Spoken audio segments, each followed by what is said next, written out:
Hello, and welcome to Out Motorsports After Dark, a casual late night podcast for automotive enthusiasts. If you're tuning in for the first time, Out Motorsports is the community for LGBTQIA driving enthusiasts from all around the globe, where our motto is cars as you are. Joining us from the Midwest is our special guest, Marissa, and on tonight's show, we'll check in with her on the latest adventures, the drag strip, and on the drift circuit.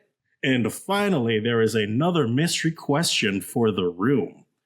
I'm Matthew Walker, and I am the moose in the moose test. I'm that new sound that your car's making after you decided to whip shitties behind the Piggly Wiggly, but you can call me Ian.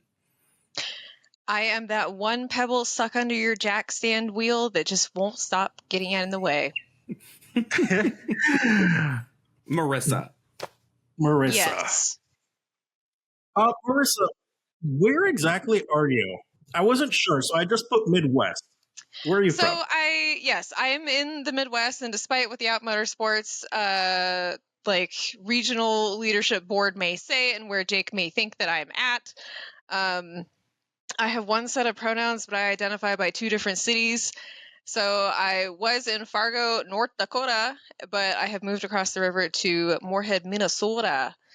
So yeah, I'm pretty far north. We're actually getting a lot of the northern lights tonight, so that'll be pretty cool. That is cool. Ooh, that is it's also very cold cool. as shit, so all the nice cars have been put away, so it's also not super cool, but you get used to it. Well, I was just gonna say you're getting all the cold up north, and today it was like 67 degrees, and I had the top down when I was running errands on my lunch break, and it was really nice. I have to enjoy these kind of days while I have them. Because you never know. In Kansas, it could dump 10 inches of snow overnight. Exactly. Yeah. And a lot of my cars, for being as low as they are, my daily does pretty well in the snow. But we also get like the nice cocaine type powder up here. We don't get like the heavy snow.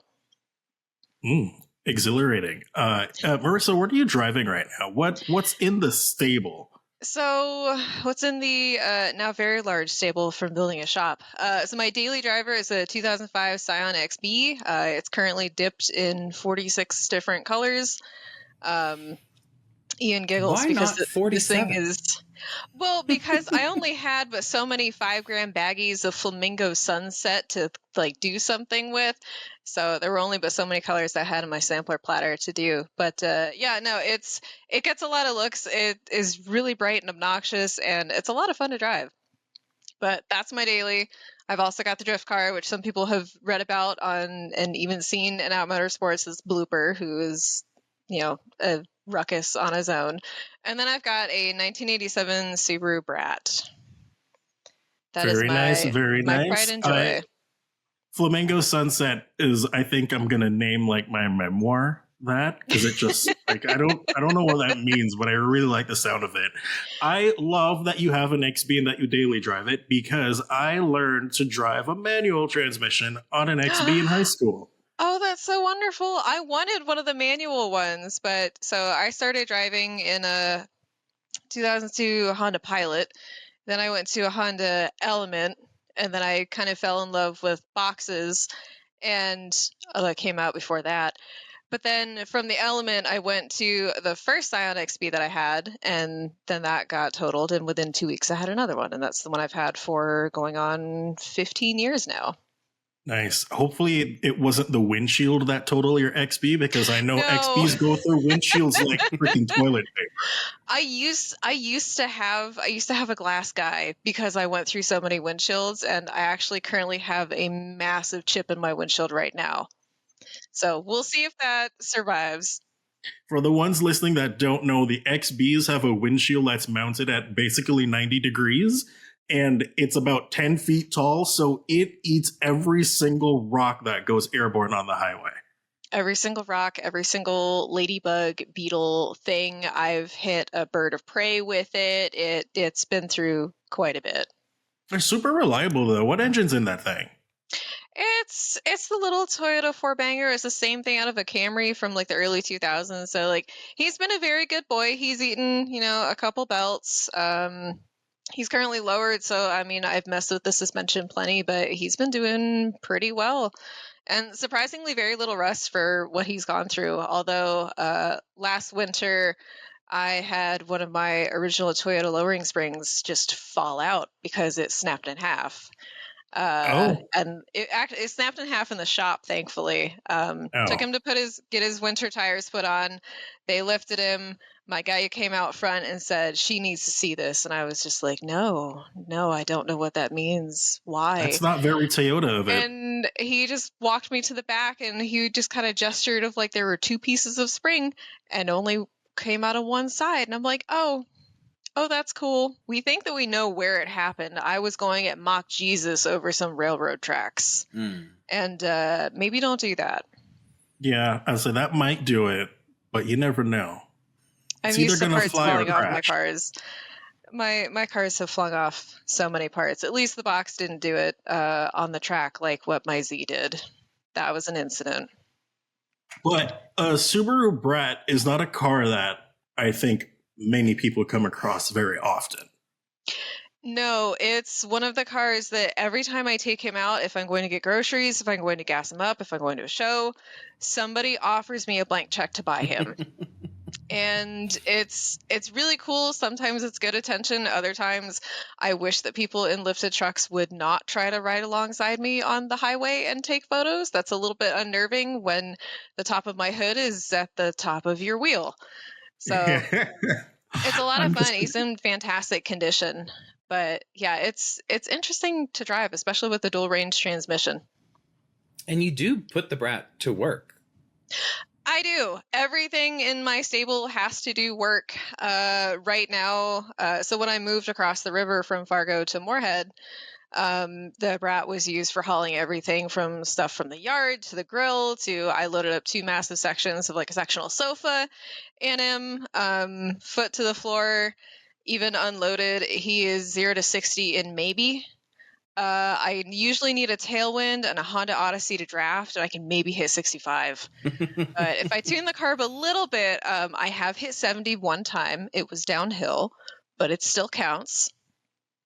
But yeah, he's used for trucky things, and because I'm a grand total of 5'2", he's a good truck that's my size. Because if I go to something like an F-250, I look like a toddler trying to climb onto a couch, getting into it, and that's just not a hot look. Well, speaking of your stature and hauling things in the Brat, how do the proportions fit with you getting into the Brat while it is also hauling a 3.5 liter VQ engine? Okay, so you're fully aware of what has happened with my fleet. God, you asked me on here, and then you're going to read me for filth. Mm-hmm. So, for the folks playing along at home, my drift car, Blooper, is a 350Z. He went through 2 engines last year, and I actually used the Brat to haul those dead engines home from the shop. So that I can then have an autopsy on them, go through them and figure out, what failed where and, things like that. So as it stands right now, Blooper is parked next to his brother, the Brat, and the Brat has a pair of VQ35DE engines in him. So yeah, there's a pile of parts. His suspension fits perfectly nicely. Like I still have the jump seats in the back too. I didn't even have to take those out. Oh, that's great. So yeah, it's very convenient. I did have to take them out to haul the couch, but they're very safe. They're held in with 2 bolts on each seat. And just to clarify, those are seats in the bed on the outside. Yes. Those are the rear facing jump seats, and they have little OSHA handles like joysticks to hold on to that look exactly like an Atari joystick. I actually use the Brat a lot when I'm working at the local track.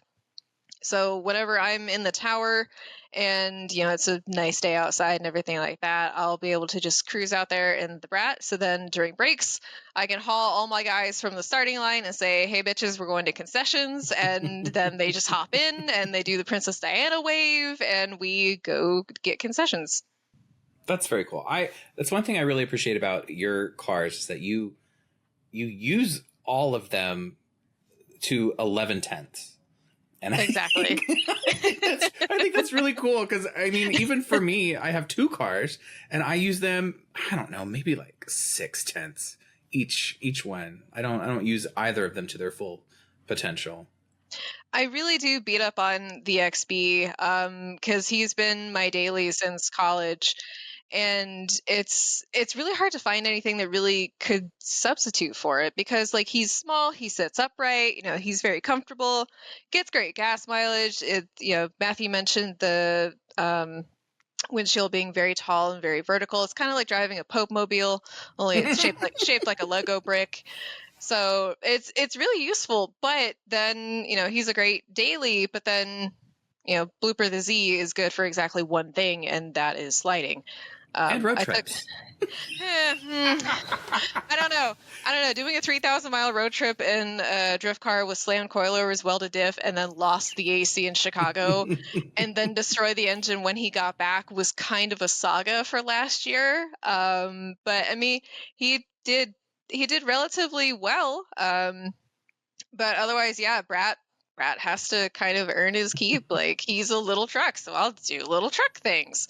It's great when I can order something at Menards and then show up and they're like, oh, which truck do you want it loaded in? I'm like, it's the one that's like the size of me. And they go out and it's like giant, like Power Stroke, giant, like Cummins, giant, thing. And there's like, Brat. He's just very teeny, and like anybody can get in him. It's great. Marissa, you mentioned that you were in a tower at a strip. Yes. So not the Vegas strip, not anything like exciting like that. So my normal 9 to 5 is as a software engineer, and I work in crop insurance, and that's not super exciting. But I have been working at my local drag strip for going on 10 years now. And my title started as the computer operator for the timing system. So I, operate everything from punching in the driver numbers to making sure everything is staged correctly to I wind up catching a lot of safety things as well.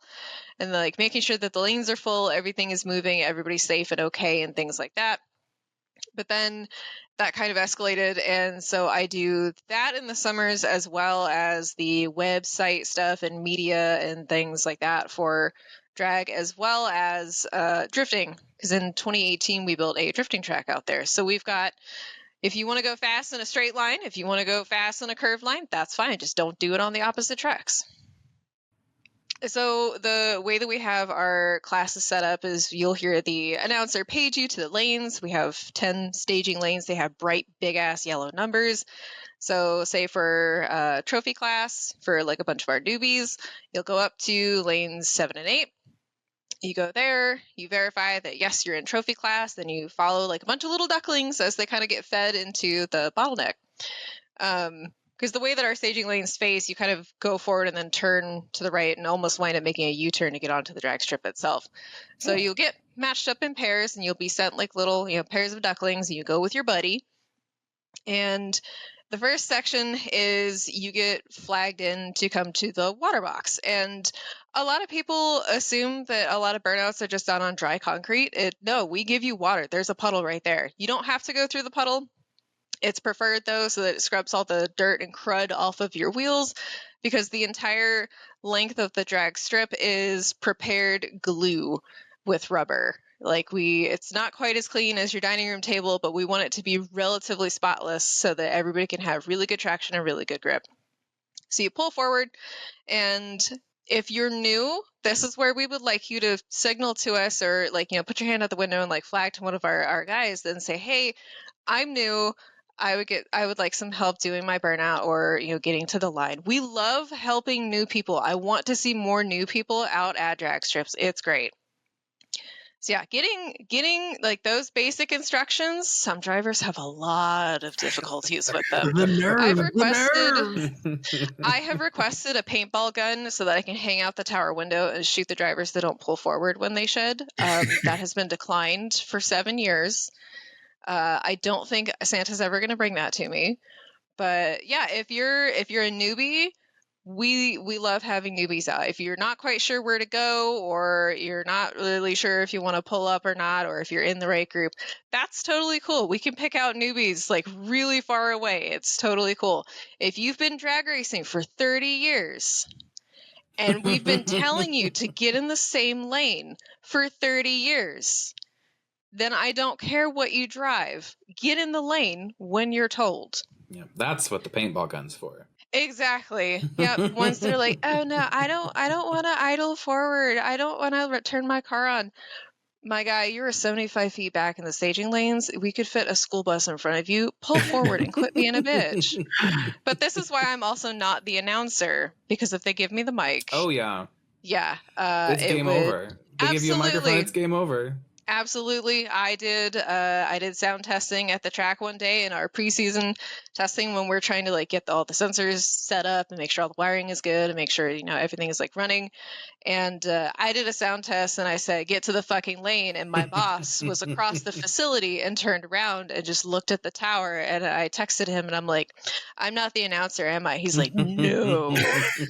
So no, I'm the grumpy bitch that is watching over everybody to make sure everybody gets the correct times, that everything is done legally because we run to NHRA specs. So it's very, very hectic, but we're also very, very good out there at our jobs. That reminds me of like a little bit of like a trope with like the street road racers, which is like once the helmet goes on, all sense goes out.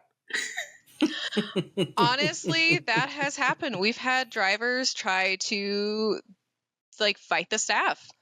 We've had drivers fight each other. At one of the events last year, there was a driver who had some issues with staging and he knew better. And I look out across the staging lanes and I see a dude ripping off his shirt in angry fashion. Oh my God. And I radioed down to our guy in stagings of, don't walk over there yet. Don't. Just let him just he was kind of standing by himself. I don't know why he was ripping off his shirt as if he was going to fight the car itself. The car was fine. But yeah, I radioed down to our staging guy of like, don't walk over there yet. We'll let him cool off a little bit. He did cool off, and then he was fine. And then I think he actually ran pretty well for what his numbers were.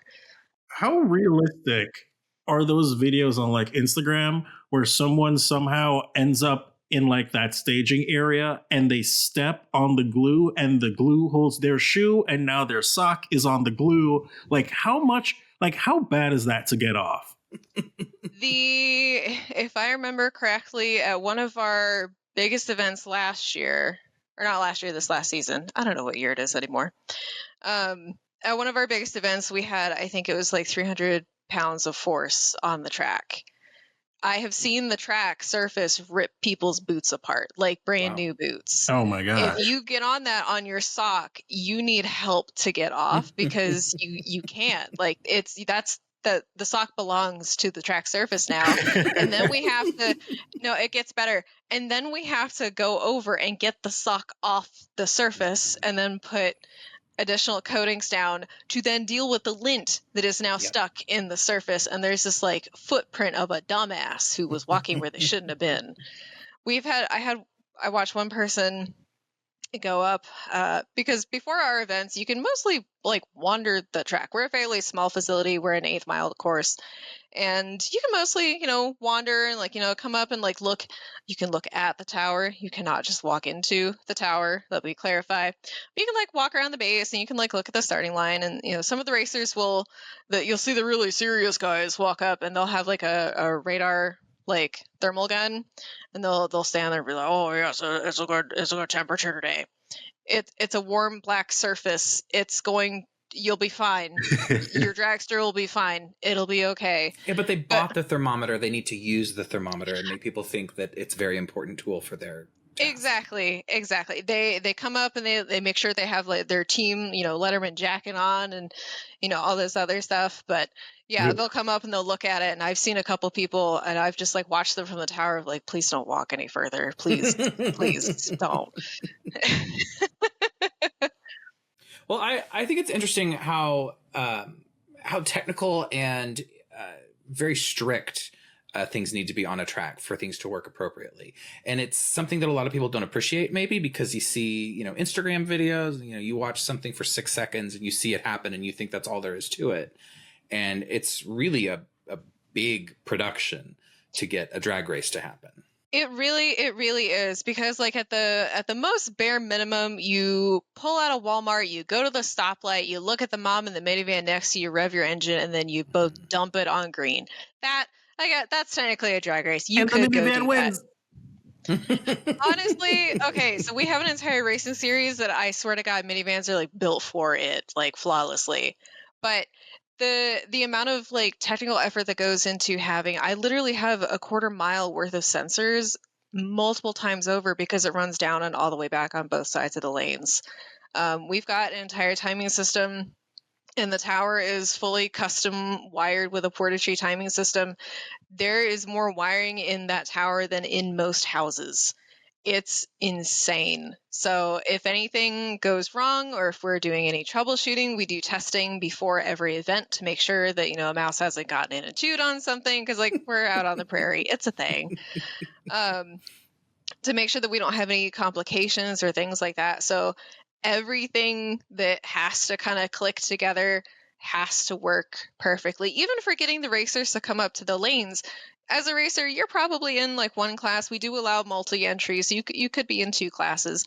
All you have to do is follow your call and then go where you're pointed. That's it. The staging lanes have to make sure that they're pairing people up for like the tournament bracket type things and competition. They have to make sure that all of our lanes are set up appropriately, make sure everybody's in the right spot. They have to make sure that everything they're sending me, because I have to change over and punch in what every class everybody is in. I have to punch in the driver numbers, their dial-ins, everything for those vehicles, and make sure that by the time they're in the water box, they're good to go. They can launch. Yeah. And even then, the starting line also has to cooperate with everybody else to make sure that these cars can go. If a car is leaking, if there's any malfunction on the starting line, they have to call a halt, and then everything stops and has to be backed out as we get the jack stands of shame or the rollback of shame, whatever, is kind of needed. Yeah. That's a lot of work, especially when, if someone is going there for maybe their first or second time. You go through the gate, you pay your entry fee, you line up, you do your 14 seconds or whatever it is, you get your time slip, and then that's it. Yeah, it's for racers, it's an incredibly simple, it's a very, very simple process. And that's why, racers need to just go where you're really pointed to. That's really it. But if you're new, tell us at the gate.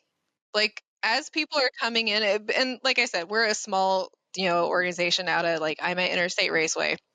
Something like Brainerd International Raceway is a lot bigger. They're huge. They do like the major NHRA events. We do like the smaller grassroots tier things.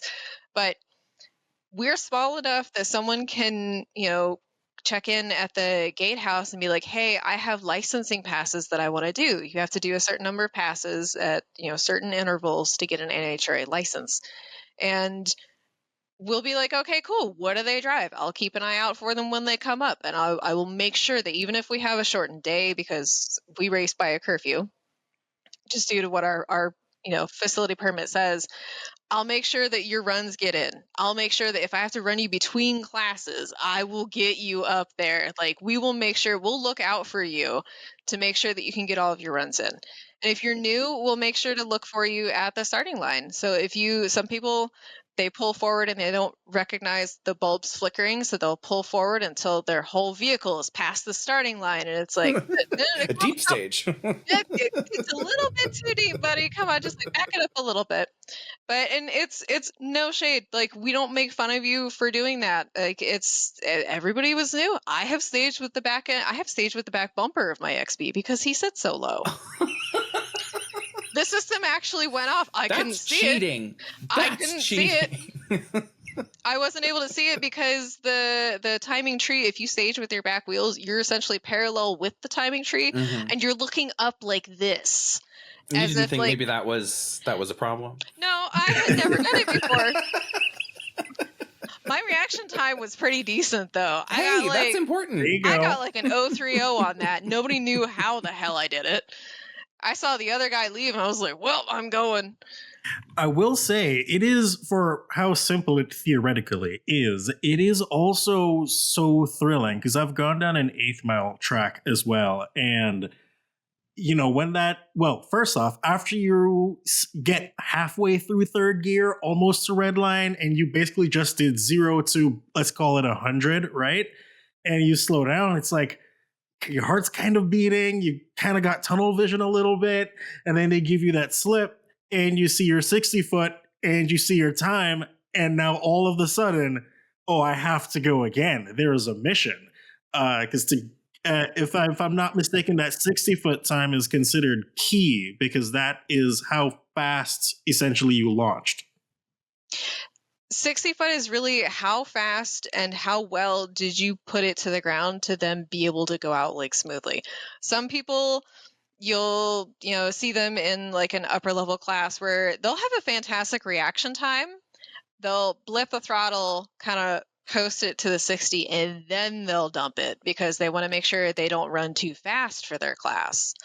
So the way that we have our class breakdowns is done not necessarily based on some of it, I guess, could be considered type of vehicle. I would love to see a minivan in like our high-end classes like Super Pro. If I can stage a minivan and one of the big rail dragsters, I would die happy. That would be fantastic. But it's for our newer classes, or our classes with like newer people in them. It's relatively slow in the eighth mile. We used to be a quarter mile track. We dropped down to eighth due to just costs. Like you spray twice as much glue for a quarter mile. There's twice as much rubber you have to burn. You have to burn twice as many like racing slicks to be able to put that rubber down.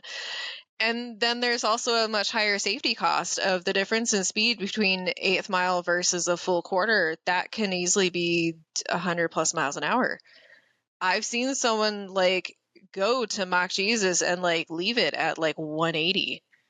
Ooh. And he took out 5 trees. Yikes. I looked down the track and I saw the underside of his car. It was insane.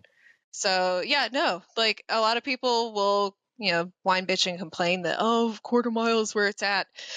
That's where your insurance is, buddy. If you can't win by the 8th, you probably suck anyways. I'll go on record saying that.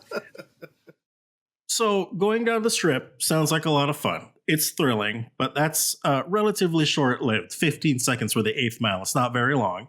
But you do another automotive motorsport activity that is a lot more smoke-filled. Drifting. I do. So yes, Blooper is my blue 2004. He's 2004. Yeah, he's the middle child because the box is an 05. He's a blue 04 350Z. He's got a stick. He's got a welded diff. He's got slam BC Racing coilovers. He's got very minimal interior. Yeah, I was gonna say, I wish I had a photo for everyone.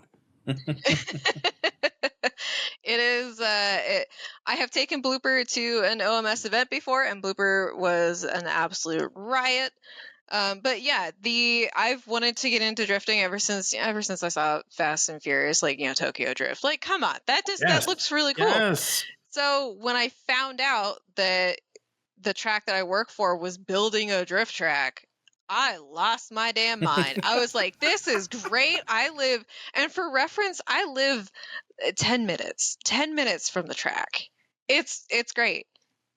So I was super stoked. And so I wound up getting this car, and I bought this car in Virginia where my parents live. And so I, found him online, had my parents pay the deposit, go pick him up. I, flew down there and then drove Blooper back. Blooper was a problem. Blooper was a massive issue. Blooper is just continually a problem. On that trip back. What was the massive issue? Well, the massive issue on that trip was he blew out a steel belt in one of his tires. He also, while I was driving, found out that his headlights are about as bright as candles in the 1600s. Mm-hmm. They're also aimed down like asymmetrical nipples, so he can't see very far ahead of him. So driving at night is not an option. 2004 coded. Exactly, yeah.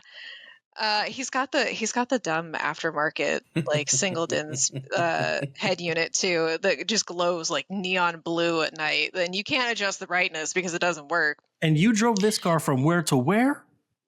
So I drove this car from Richmond, Virginia to Fargo, North Dakota, and to get him home. And in that process, during a rainstorm, he decided to fling one of the wipers off on the highway. That was another great feature. This is the It was going like this, and then it just went whoop and just left the chat. And I was like, oh, that's not great. So did that. I've written about it for OMS. Everybody who's listening should go check out those articles. And so last year, after drifting him for a couple of years up here, I decided I wanted to go to an OMS event. And I decided I'm going to go to the one at Summit Point, and that's in West Virginia. So I don't have a tow rig. So I got my bestie and her boyfriend loaded up in their little Kia to follow me, and I just flat drove Blooper across the country, crashed the event because Blooper's not an autocross creature at all. He tries. He really tries. I don't think he fully understood what kind of event it was. Wound up drifting at that event and then driving him all the way back. So he did over 3,000 miles last year. But normally, Blooper just has to run between home and the track. He has a habit of braking at the track, though. Thankfully, we have a repair facility on site, and it's free to get dragged 100 yards from the track to the shop. I like this. But there's a lot of shame involved. Yes.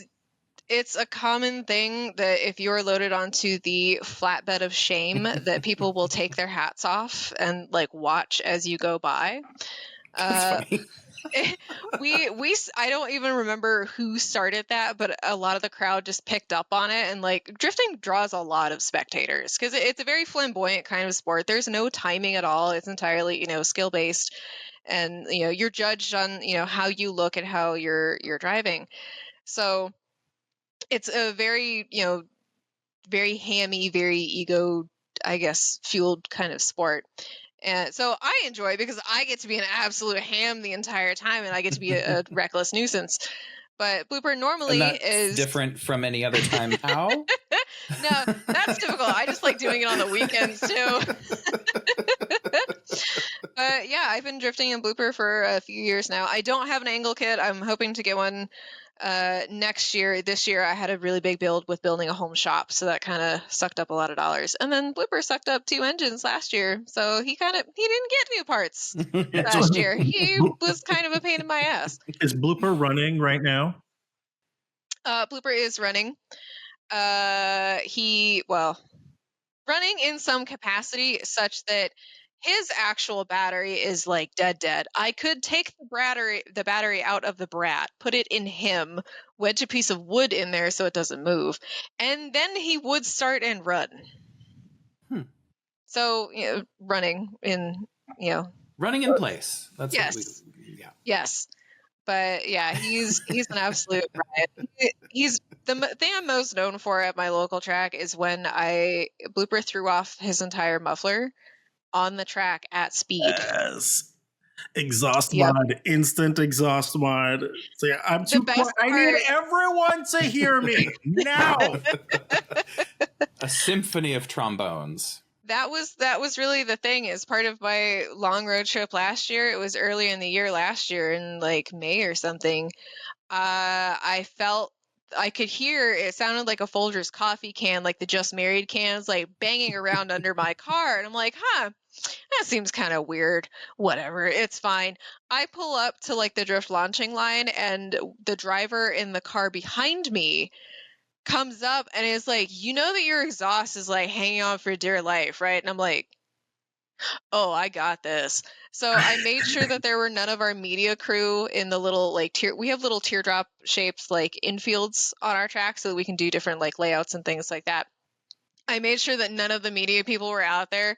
And I was like, if there's no one there, I'm just going to send it and see what happens. But if people are there, I'm just going to abort the run. I don't want to hit anybody with, shrapnel or something like that.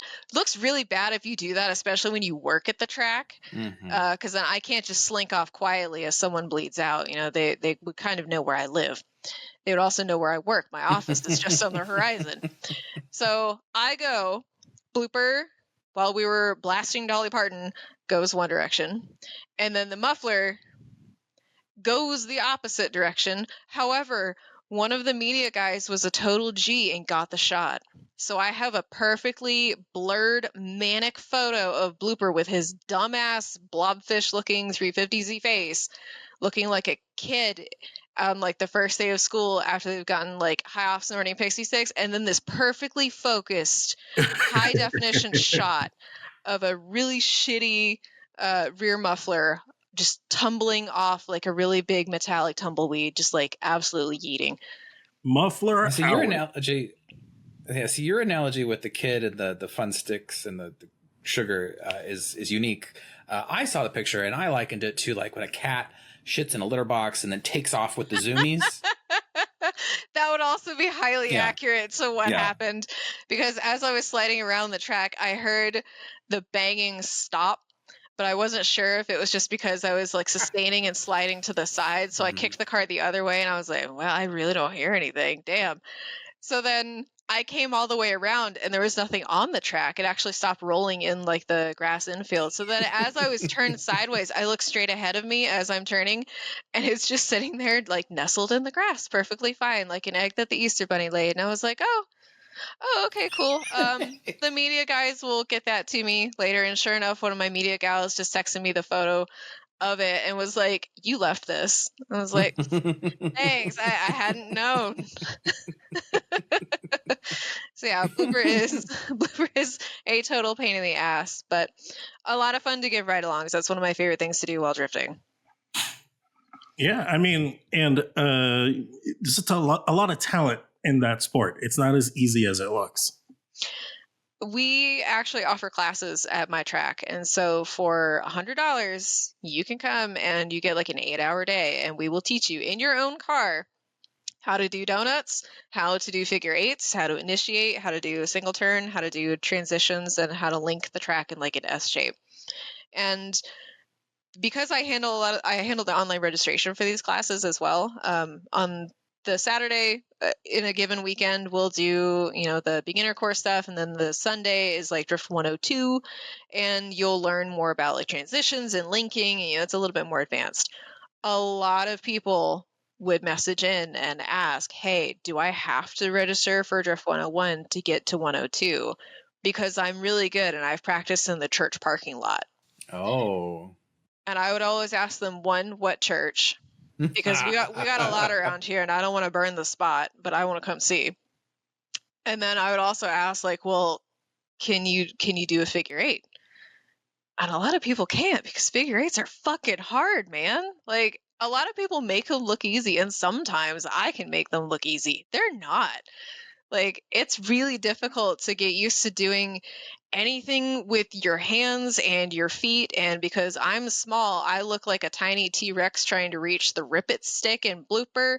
So those rear brakes, that's not a thing. I can't do that. So the only thing I can do if my seat is far enough forward is to just kick the hell out of the clutch. So there's different styles of drifting as well. So it's really weird to be sitting in the car and just kind of looking at your hands and legs and just going like, what am I doing? What did I do on that last run?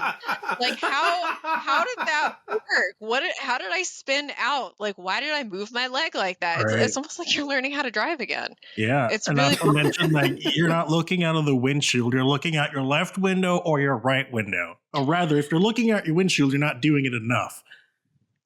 Honestly, it's true. Because especially, so I will do drifting in the rain, and because Blooper has I have since repaired them, but when Blooper only had 1.5 like nubbly wipers, I really couldn't see out of the windshield. So on water drifting days, I would have to just, roll the left window down, or Blooper would just put it down for me. That was one of his other quirks. He would just drop the window and then dump water on me. It was great. But I would just put that down and then just like look to the side and then, bring the car around, look to the other side, and like you get used to it. It's always really funny whenever someone's doing a ride along with me and they're leaning forward because they're really excited, and I want to go like bam and just like get out of my way. Sort of like when normal people are trying to like make a turn or like back out of their driveway, I just want to slam the passenger to the side and be like, I need to see through the window. Yep. You should always, if ever you wind up at a drift track, ask us for ride-alongs. We love that shit. And if I spin out, I'll be like, you know what? That was a really horrible run. Do you want to go again? I can do better.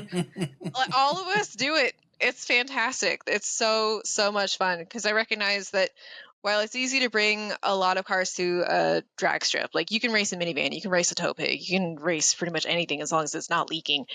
You can't do that at a drift track. The barrier to entry to just do a drift is a lot higher. So I have a Shipbox Z. Not everybody has a Shipbox Z. If you'd like to ride in a Shipbox Z, come hit me up at Interstate Raceway. I love doing ride-alongs. Just make sure you fucking lean back in your seat. So if I paid $100 for the drift class and I showed up in my Ford Focus, would I get a refund? Yes. Yes, we do that because so when you're registering for it, I've got to double check if I've got it set up for this next year. We try to make sure that we capture like what car you're bringing because some people have registered like when we first started doing this, they would register and assume that they had like cars available to rent at the track and we don't. That costs way too much money in transmissions and everything. So they would get kind of confused or they would show up and I've had people in front wheel drive cars to like try to fight me on the track's email address over no, I can totally do your whole class. I'm like, what you driving, buddy? And they're like, I got a Fiesta. I'm like, that's a spicy little bean, but you're not. You could maybe do a donut if you initiated at like Mock Jesus, but you have to. You could do a reverse donut. Yeah, that's called a cookie. Is that it? That they intend to do the whole day in reverse gear. A reverse donut is called a cookie because you just draw a big old circle. That's good. I didn't know that. Yeah, that's up there with like people learning that people in the Midwest say whipping shitties. Yeah, I've never heard that one before, but I love it. I learned it like when I was down in Virginia and then brought that up here. And then whenever I say it, other people are like, the hell is wrong with you? I'm like, cheese curds, man. I don't know. I really don't know. everyone intending to drift their Fiesta must be showing up with like, lunch trays to go put under the tire, rip the e-brake and just drag that around. Yeah, that honestly, like, and that can kind of work. The downside is that the car will roll off of them.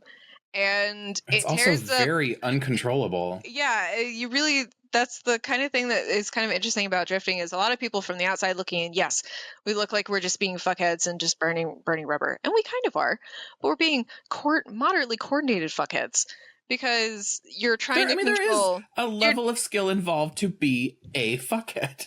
Exactly. You can't just walk up and just be a fuckhead.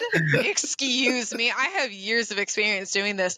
But you do have to control, like, where do you initiate? Where do you want this car to go? Like, when I initiate, I'm looking 3 curves ahead to see if I've got my line set up correctly.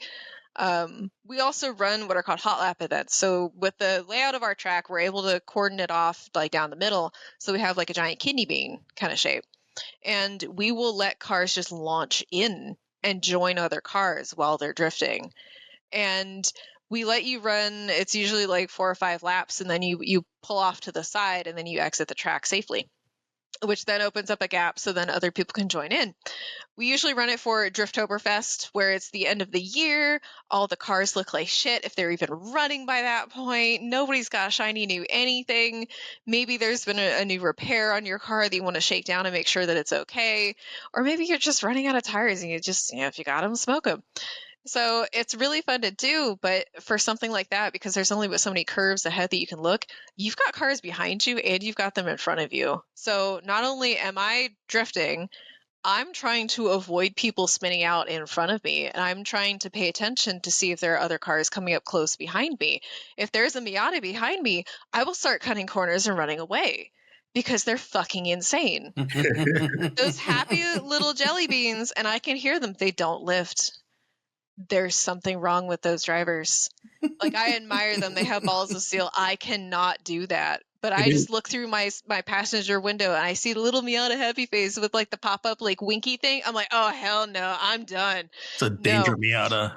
Speaking of Miata drivers, someone from our live viewing audience has asked, we should ask you about trying to do track cross in a front-wheel drive car. Is there a story there? Yes, that's my wonderful girlfriend who does drive me out of things.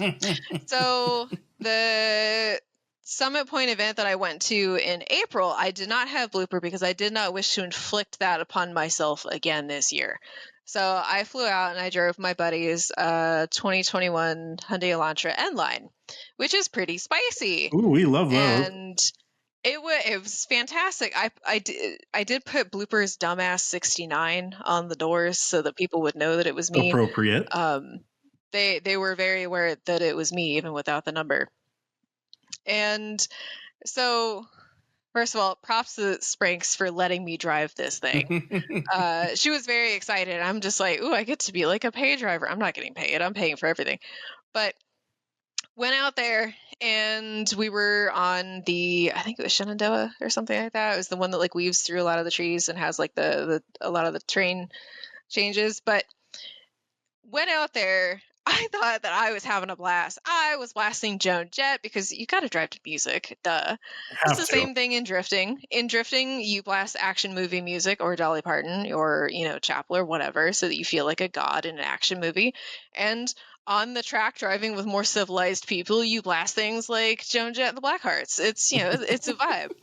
So my habits for setting up a car into a turn, despite my daily being a front wheel driver, they're not good. They're really not good. My default is that, we're going really fast.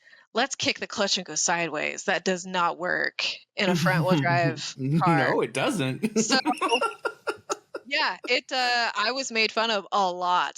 Complete rewrite. That's so funny. So was there a lot of torque steer involved, I imagine? There was a lot of that. There was also me, what did Lexi call it specifically? The drifter lane change thing. Because so it's a thing that in order to start a drift, you can go left, right, and then fling it to the left, or right, left, and then fling it to the right. Like, similar to what rally drivers do.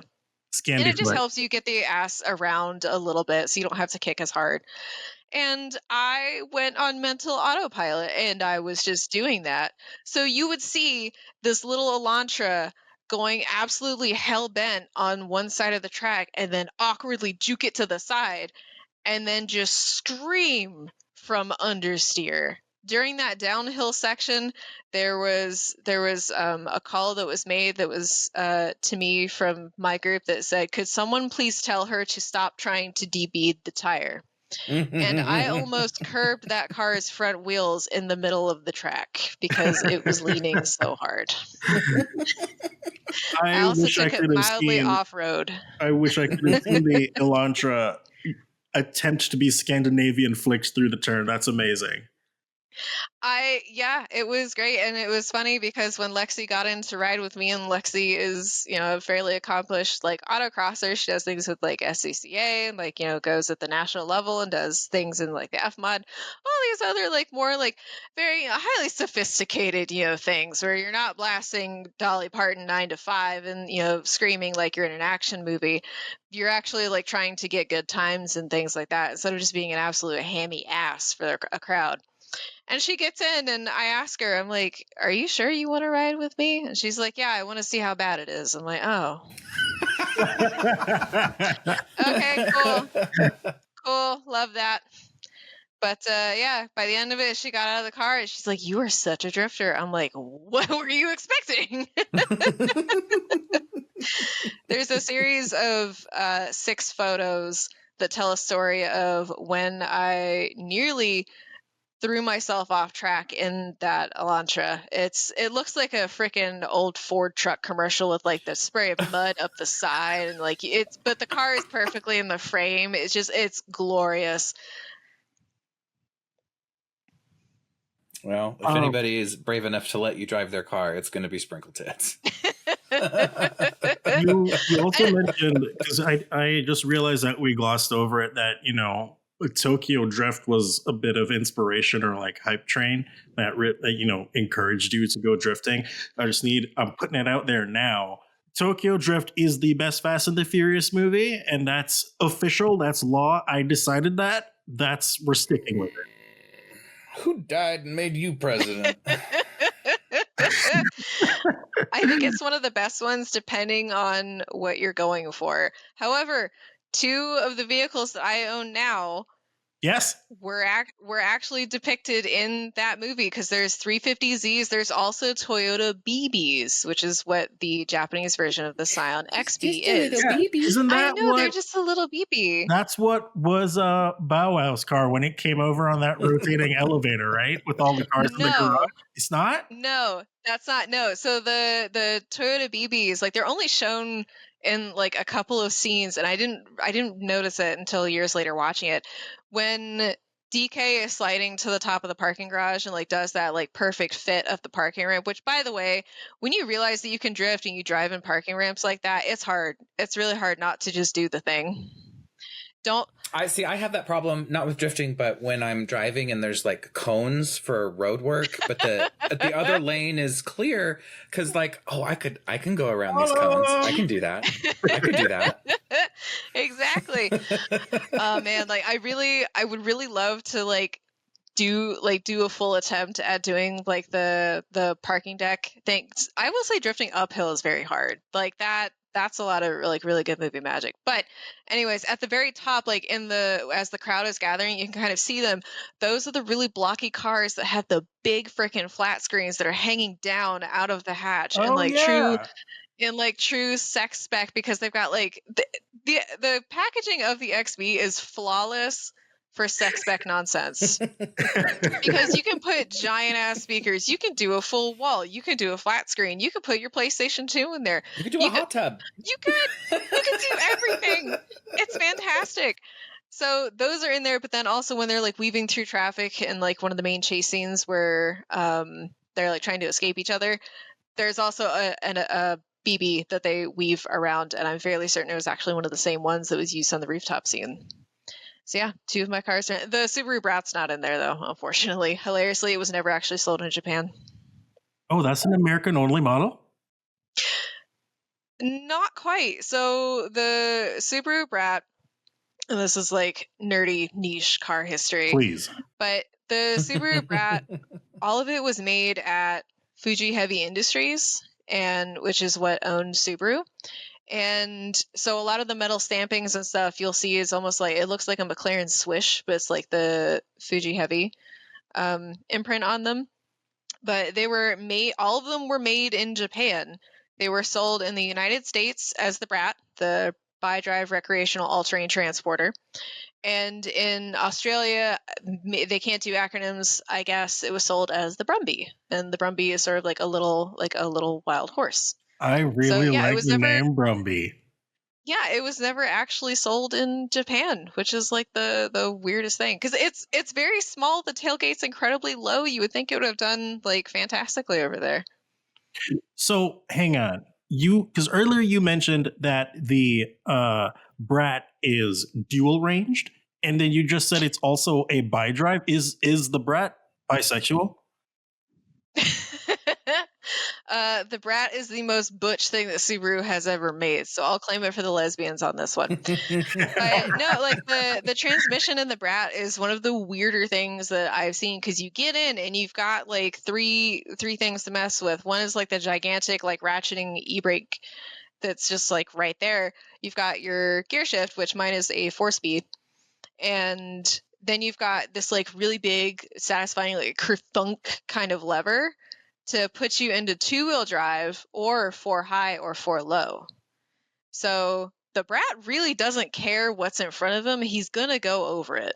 This also applies to parking barriers in grocery store parking lots, because you forget that you've left him in 4 low, and shifting him is kind of like fisting a bowl of oatmeal, so you forget that you parked it in first. And so you turn the car on, let the clutch out, and then he's just going. And I was like, well, I look like an ass. Well, I'm here to pick up my Cheerios, so we're just going to go over the parking barrier. So sorry to anybody in the Cashwise parking lot that day. Cars need to be fun and unique again. They've lost too much personality. That reminded me of a story. It's not related in the slightest, But I was in my Miata. I was leaving a hotel. I pull up to exit, and it says that I need to pay to get out of the garage. And I'm kind of looking at this like, no, that's supposed to be included with my hotel fee. So I look at the little scan thingy, and it says that it's supposed to have a validation stamp in a specific spot. I don't have that stamp. This is one of the really complicated garages that goes like 6 stories underground. And like to get back to the hotel, you have to like walk through a mall, go up like 8 flights in an elevator. Oh, It's one of no. those DC like parking garages. And so I'm sitting there in my Miata, kind of pissed off, like I'm not about to go through this whole thing again. And I'm looking at the gate, and it's the kind that's just one singular arm, but it's not 100% horizontal, 180 degrees flat. It's a little cockeyed. And I look to the right, and I'm kind of thinking, you know, I think there's just enough space that I can fit the Miata under here. So I put the top down, put that in first gear, and I reached over, forced it over the windshield A-pillar, put my head down, and just drove out. You're such a rebel. Such a rebel. Cheated that garage out of $10 or whatever it was. In shambles. Oh my gosh. You have two engines sitting for a blooper. Do you have plans coming? A turbo? No, however, I have been told under no circumstances am I allowed to put another VQ back in him if/when he eats this Ooh. third engine. Okay. There will be a V8 that is forcibly driven to my house by another OMS member, Tucker, who will foist it upon me, and then it will be forcibly put into blooper. So I don't have any major plans for making any more horsepower with him. Like I said, I'd like to pick up an angle kit. Even watching some of my videos, some of my friends have told me like, no, like you're being held back because you can't go far enough on your angle. And like I can feel it in the car too, because I can catch pretty well. Right. The closest, so our drift track is enclosed by a combination of trees, a tire wall, the ambulance. You're not allowed to hit the ambulance. That's bad. Aw, that's a bummer. The wall of the drag strip, and then a bunch of like K barriers. And so the K barriers are in such an arc that a lot of people will, chase their ass end of their car up against it. And like I've gotten pretty close. Like the closest I've gotten is maybe within like a foot of it, which I don't think is like terribly, bad. But I'd like to get closer, and I'd like to be able to, do a lot more maneuvering and things like that. So an angle kit is really the next upgrade, I think, in my future beyond. It's certainly not going to be an exhaust. It's not worth it. He's just going to fucking fling it off the side. Not everyone might know, but describe an angle kit. Like the angle kit basically lets you turn the wheel more, so you have more angle when you're drifting, right? Yes. So for some of the cars, you'll see some of the drift cars look like a stepped-on Hot Wheel, as my mother calls them. They'll have their front wheels angled out like way like this with like a lot of camber, so that when your wheels are turning and they're at full lock, you've got a full contact patch on the ground. Because otherwise, when you turn your wheels, you can lose a little bit of that. And I need as much grip up front as possible. Otherwise, I'm a dumbass missile with no control. So I want the back end to slide, but I want the front end to grip up a lot. So I've got sticky tires on the front. Those are the super expensive ones. And then I've got $90 Iron Mans on the rear. Yes, Iron Man. I thought that they were a joke, but then when I first got Blooper, I was looking around at like what other people have, and I saw Iron Mans. And so I asked my tire guy, I was like, can I just get a set of Iron Mans too? He's like, oh, hell yeah, you're going to love these. And cute, like, I do. I love them. They're cheap. I go through several events on them, and like, they're very consistent as they burn down. That's one of the things that we kind of look for, because some people try to get in and use like used tires, or like they'll just put on like shitty used winter tires and just burn those down. You'll slide around, but it'll be way too greasy. And if you're just spinning around in a circle and you can't actually control where you're going, it's really not that fun. At that point, you're just like a schmuck from a takeover crowd, which is, those or in the guys are church just parking idiots. lot. Exactly. You know, same audience, honestly. Jesus can't help you here. We need to talk to Jake about getting a Ling Long tire sponsorship. Honestly, I would totally be willing to give them a shot too. They supposedly review pretty well. But yeah, it's always the odd names. But yeah, Ironmans have done Yeah. pretty well. And listen, don't sleep on Walmart's Black Lion. I've seen what they can do. Okay. Do either of you have anything else that you would like to bring up? I don't know. I've got stories for years. You're gonna have to do another episode. You are always welcome back. So I'm ready for my theoretical scenario because I think we can. Oh, I guess if I could, I'll bring up another thing. Go ahead. Since we have Marissa here as our guest. Oh no. Marissa is also involved with our Discord server. And if you're not familiar with that, all Out Motorsports members get access to the Discord server. She's one of our mods, and she does a good job taking care of everybody, making sure everybody follows the rules. She also contributes to our website, outmotorsports.com. She's got articles written up there about her travels and adventures. So if you want to know more about what she's up to, check it out. And then if you want to, disobey the rules on the Discord and get to know her intimately, that's an option as well. Please don't do that. Although we will be nice. We will be nice. But if someone just jumps in the server and immediately says a slur, I'm going to get pinged and they'll be like, it is your fault, Ian advertised this. No slurs. Oh, well, no, hold on. Yes, we're gonna call that member engagement. Oh God. All right, just calm down with the corporate talk. But yes, the Discord is a really lovely place. I've been on there for a few years now. Met my girlfriend on there, which is lovely. And yeah, it's really fun. And even though, we're all distributed across the country, I'm way the hell up here in the frozen north. There are other people that are up here in the frozen north. We've actually got a meeting of regional leads coming up soon, of which I am one of them. Jake regularly forgets which region I'm in because I moved across the river. That's fine. It's okay. The Midwest is just a lot of really flat places, and he's from the DC area. It's okay. He'll eventually learn. But it's a great place, even if you're not planning on going to an event or doing motorsports or, anything like that. If you just have a cool car that you really love, like my best friend is in there. She couldn't tell you the difference between a Corvette and a Mustang, and I watched her confuse the two at an Out Motorsports event. But she still has a lot of fun. It's wonderful to be surrounded by a bunch of nerdy-ass queers. And sometimes we talk about cars. Sometimes we talk about, painting someone's bathroom. And it's a group event to try to pick a color for somebody.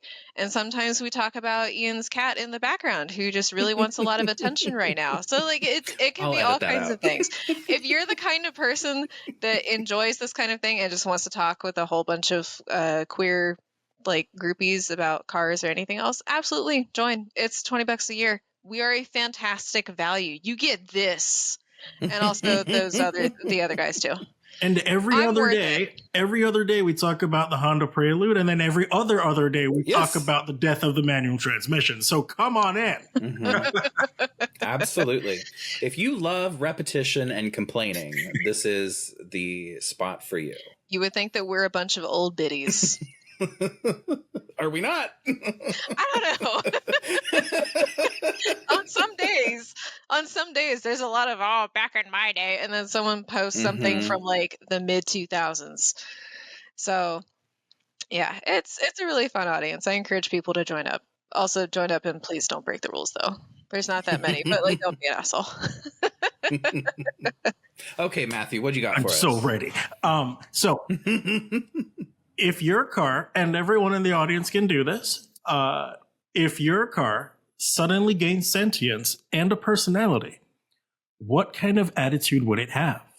Would it be a chill bestie, a grumpy grandpa, chaotic gremlin,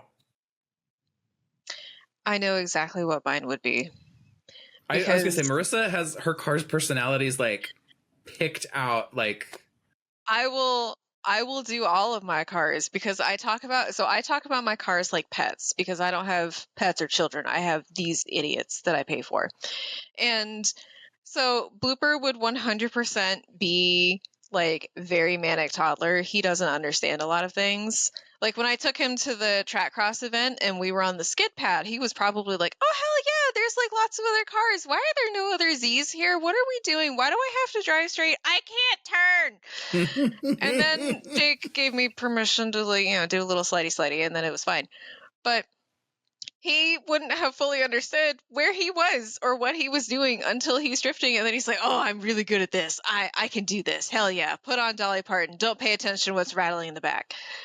And then the box would be super chill. We're going to just cruise around. We're going to cruise out to the cities, which like for people who aren't in the Midwest, we only have but so many cities out here. The cities is Minneapolis. And he can cruise, he can, go wherever as a daily, very relaxed. Doesn't really want for anything, 10 out of 10, love him. And then there's the brat who is like a crotchety, like probably Gen Xer by now. He's an 87, so I feel dirty saying that. But he would probably be like, back in my day, it was a little bit different. And it's like, buddy, back in your day, like I Want to Dance with Somebody by Whitney Houston was the top song of year 1987. It was a different time, I understand.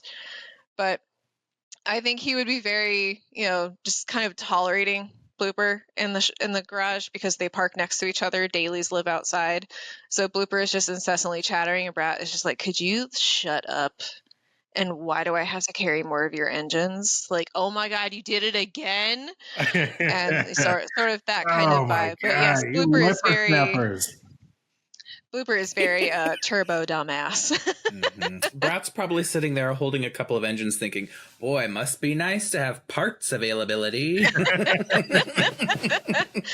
The fact that I cannot even get struts for that car, and if you break the oil pump, that's totaling the engine. Every time that's you break down, I got to throw that on my back. Yep. That is very much like I remember when we were a country, and it's just like jump cuts of like hair metal bands and stuff like that from the 80s. It's like he tolerates Blooper. Blooper has no idea. Blooper just thinks he's friends with everybody. Blooper's just here to have a good time. Exactly. Blooper doesn't fully understand a lot of things. He doesn't want to do anything boring. He doesn't want to sit on the highway. He's gonna throw his wipers off like. Drift now. Exactly. Blooper needs excitement. I also think that Blooper for a time thought that he lived at the track's shop because there were like 6 drift events in a row that something went wrong. And the perk of working there is that I can just drive him over there, drop the key in the drop box, and then text my boss and say, "My abortion is sitting outside. Please deal with him." And then I'll get a text on Monday saying, "Oh, okay, we figured it out. It was something stupid," that kind of thing. So of course it was. What else would it have been? Yeah, Blooper doesn't fully understand that this is actually where he lives, although now he has a really big shop at home to live in. What about you, Matthew? What would your car's personality be? I don't know. I think it would be exactly what it is, which is a bit of the stereotype, which is, the flat brimmed hat. It's got the vape. Okay. Except, that's right. You drive a fuckboy car. Except he is actually an accomplished athlete, and he knows it, and he won't shut up about it either. Every time you turn that car on, the cold start sets off alarms. He's gonna let you know I'm here. I'm ready to go. Right? And every time you're taking a turn, like a short turn, the Torsen LSD is like kicking in and like chipping the inner rear wheel because it's just so ready to scrap. And it's like, no, this isn't the racetrack. This is the Target parking lot. Calm down. He can't, he's always dressed to the nines, always ready to just show off his looks. He's kind of an actual athlete, but he's too confident about it. That would be like the sane and like the I actually got a degree version of Blooper, because I'm also that asshole in the grocery store parking lot because the diff is welded. They would actually be best friends. It's one just went to college, the other one didn't, but they never lost touch. Exactly. Blooper is the one. It's like, how do you afford anything, man? And he just like keeps showing up to events and keeps doing keg stands, and it's like, my God, you went for some kind of degree. That's why he went. It's the Beer Olympics. He's good at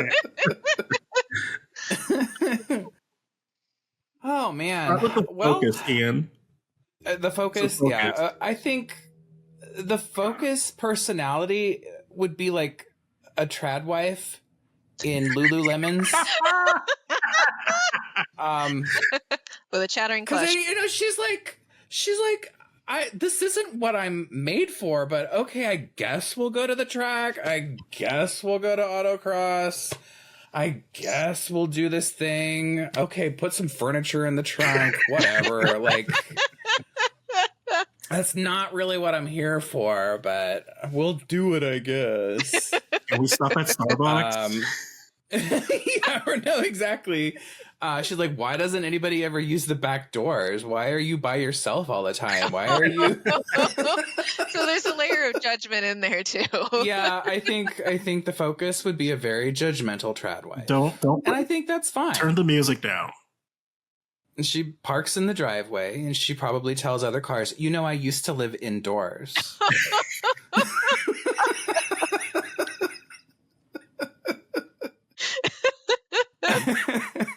And for the BMW, I don't know. I think the BMW personality kind of speaks for itself. Like all the cars, I think, have the same BMW personality, where it's like, move, get out of my way. I don't even remember the context of the discussion this afternoon in the Discord channel, but we were talking about a potential bumper sticker would say, get out of my way, I'm trying to feel something. And I think that would be the BMW's personality.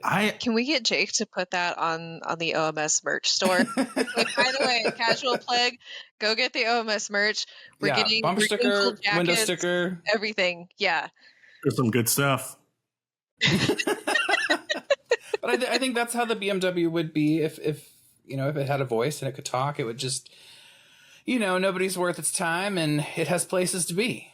I don't think the BMW would like Blooper.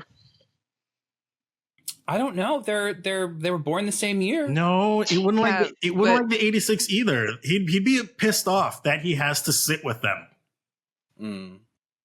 He'd be like, my table's over there. My parking spot's at the front. I think if anything, the BMW would look at your 86 and be like, white, groundbreaking. I think the 86 would be like, you get too much sun. You're a little red.